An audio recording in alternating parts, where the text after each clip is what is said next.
Assalamualaikum warahmatullahi wabarakatuh. Halo semuanya. Kami dari kelompok 6 akan mempresentasikan materi tentang Shortest Job First atau SJF. Perkenalkan anggota kelompok kami, saya Neza Hiramawaddah dan 3 teman saya lainnya, M. Fadal Rizkiano, Marwanto Asnan, dan M. Lutfi Alfarizi. Dalam video ini, kami akan menjelaskan konsep SJF beserta contoh kasus dan penyelesaiannya. Selamat menyaksikan. Pengertian SJF atau Shortest Job First adalah algoritma penjadwalan CPU yang memilih proses dengan burst time atau BT terpendek yang sudah tersedia atau arrival time kecil sama dengan waktu saat ini. SJF bertujuan untuk meminimalkan rata-rata waktu tunggu atau waiting time. Jenis-jenis shortest job first ada non-preemptive dan preemptive. Non-preemptive yaitu proses yang sedang berjalan tidak bisa dihentikan sampai selesai, sedangkan preemptive proses bisa dihentikan jika ada proses baru dengan BT lebih kecil. Kali ini saya akan membahas contoh soal SJF untuk yang non-preemptive. Berikut adalah data proses yang diberikan. Ada proses P1 tiba pada waktu 0 dengan burst time 5, P2 tiba pada waktu 1 dengan burst time 3, dan proses P3 tiba pada waktu 2 dengan burst time 1. Karena ini adalah SJF non-preemptive, maka kita akan memilih proses dengan burst time terkecil. Langsung saja kita bahas satu persatu. Langkah pertama, karena hanya proses P1 yang sudah datang, maka P1 langsung dieksekusi dari 0 sampai dengan 5.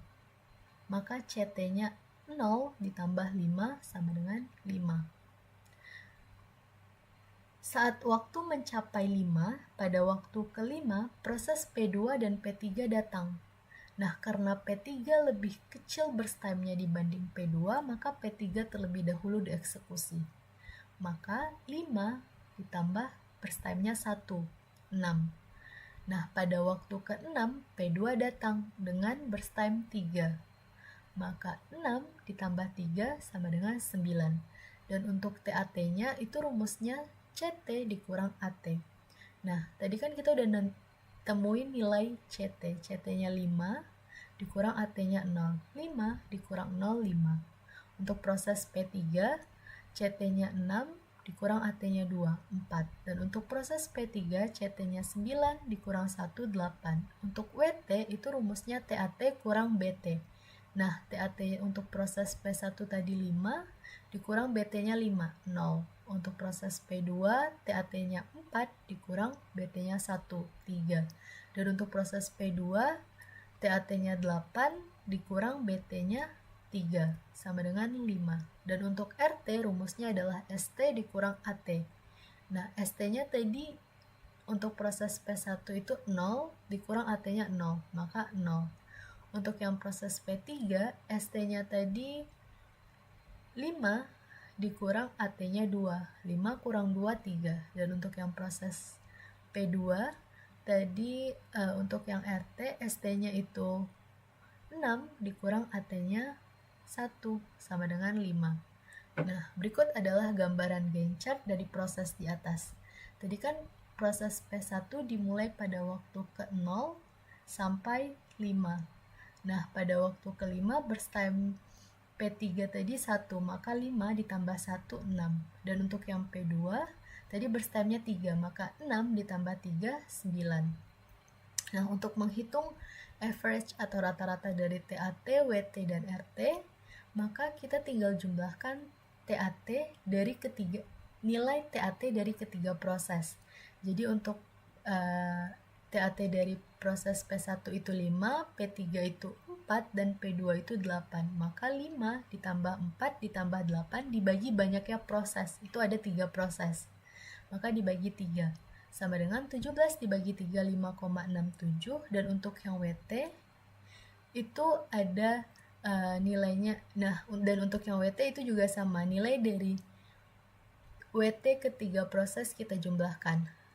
Untuk 0 ditambah 3 ditambah 5 dibagi banyaknya proses dibagi banyaknya proses. Jadi 0 tambah 3 tambah 5 bagi 3 sama dengan 8 bagi 3 2,67, dan untuk RT-nya itu kita jumlahkan nilai dari RT ketiga proses. Jadi 0 ditambah 3 ditambah 5 dibagi banyaknya proses. Jadi 8 dibagi 3 sama dengan 2,67. Selanjutnya di sini saya akan melanjutkan penjelasan tentang SJF non preemptive, yaitu tentang karakteristik. Tadi sebelumnya sudah dijelaskan oleh Neza juga tentang pengertian dan jenis-jenis dari SJF ini, ada non preemptive dan preemptive-nya. Di sini saya akan menjelaskan tentang karakteristik SJF non preemptive. Dia ada 3. Yang pertama, penjadwalan dilakukan saat CPU idle atau proses selesai. Yang kedua, proses dipilih yang punya BT terkecil dari semua proses yang sudah datang. Yang ketiga, jika BT sama, pilih arrival time lebih kecil. Kalau masih sama juga, urutkan dari nama proses. Selanjutnya, ketentuan perhitungan SJF non-preemptive.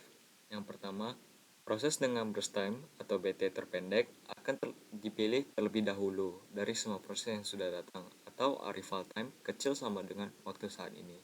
Yang kedua, CPU tidak akan melakukan preemptive atau interupsi setelah proses sudah mulai dieksekusi, meskipun ada proses baru dengan BT yang lebih kecil datang saat itu. Nah, di sini materi tentang SJF non-preemptive yang teorinya sudah selesai. Selanjutnya saya akan membahas soal untuk SJF non-preemptive. Nah, di sini terdapat 4 buah proses dengan AT atau arrival time 0123 dan burst time 3211. Nah, di sini karena dia SJF atau shortest job first, di sini kita melihat dari BT-nya. Tapi karena CPU akan memulai terlebih dahulu, yang sampai terlebih dahulu atau arrival time-nya dimulai dari 0. Jadi P1 pasti dimulai terlebih dahulu karena arrival time-nya 0. Jadi untuk pembahasan soalnya seperti ini.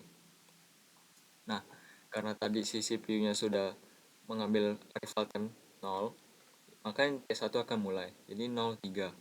Lalu disinilah baru SJF mulai bekerja.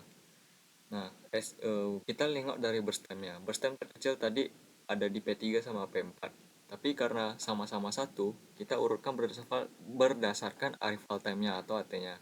Yang dimana P3 lebih kecil daripada P4. Jadi urutannya ada P1, P3, P4, P2. Baru setelah kita sudah mengurutkan ini, baru kita membuat gancarnya. Gancarnya seperti ini. P1 itu 0 sampai 3. Baru P1 itu 0 sampai 3, baru kita lanjut ke masuk ke P3 karena kita tengok dari burst time-nya, yaitu burst time-nya 1. Berarti kita tambahkan saja 3 ditambah 1 jadi 4. Lalu lanjut ke P4. Yang dimana P4 ini burst time-nya 1. Jadi 4 tambah 1 5. Baru lanjut ke P2 juga sama karena burst time-nya 2, berarti 5 ditambah 2 jadi 7.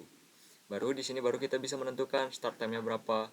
Ini P1 tadi mulai dari si 0, P3 mulai dari 3, P4 mulai dari 5, P4 mulai dari 4, dan P2 mulai dari 5. Baru kita bisa menghitung CT-nya. CT itu ST tambah BT. Jadi 0 ditambah 3 3, 3 tambah 1 4, 4 tambah 1 5, 5 tambah 2 7.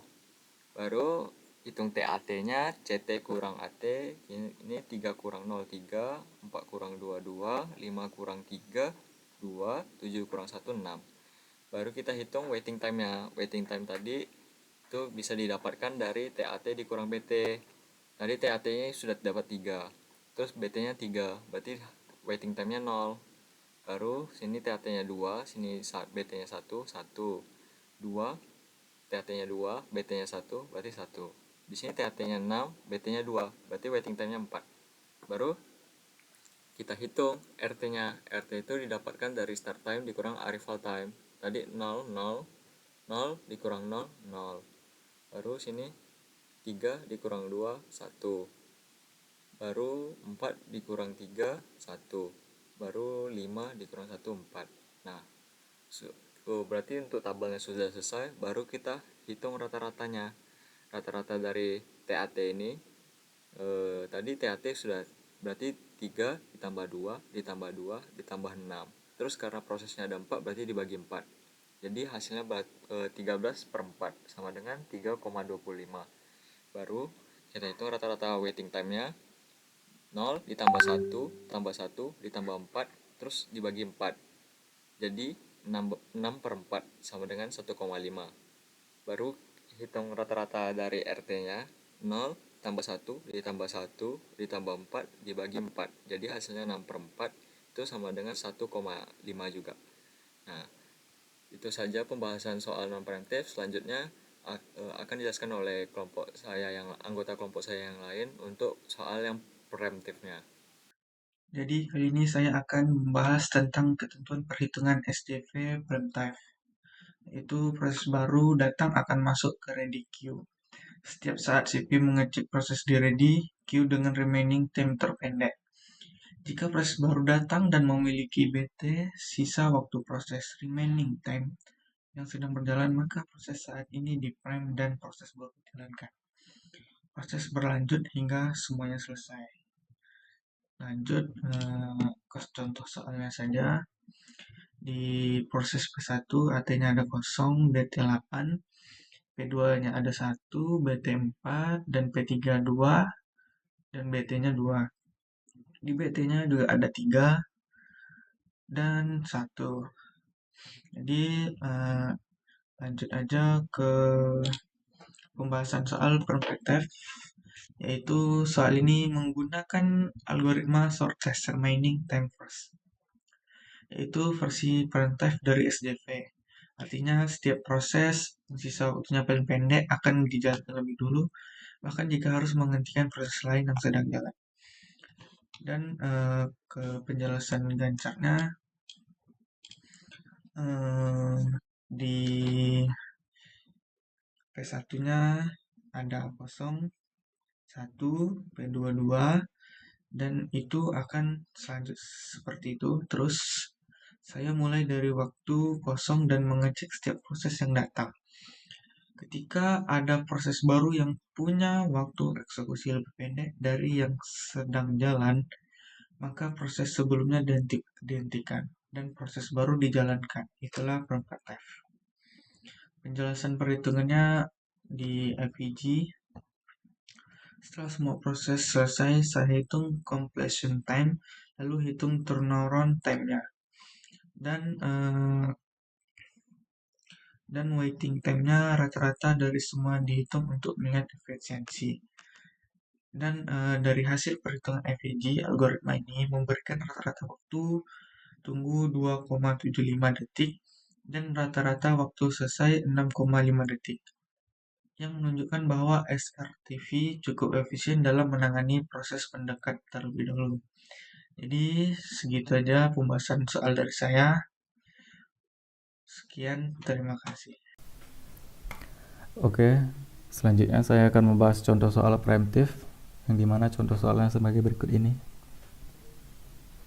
Oke, kita lanjut ke pembahasan soal preemptifnya. Kita mulai dari pembahasan gancarnya. Gancar itu urutan eksekusi proses dari waktu ke waktu, yang dimulai dari waktu 0 hingga sebelum 1 detik proses P1 dijalankan. Saat itu hanya P1 lah yang tersedia. Pada waktu 1 detik, proses P2 datang. Karena burst time-nya lebih kecil dari sisa P1, maka P1 dipotong dan P2 mulai dijalankan dari waktu 1 hingga sebelum 2. Pada waktu 2 detik, proses P3 datang. Burst time P3 lebih kecil dari sisa P2, maka P2 dipotong dan P3 dijalankan dari 2 hingga sebelum 3. Pada waktu 3 detik, proses P4 datang dengan waktu burst time 1. Paling kecil dari semuanya, maka P3 dipotong dan P4 langsung dijalankan dari 3 hingga sebelum 4.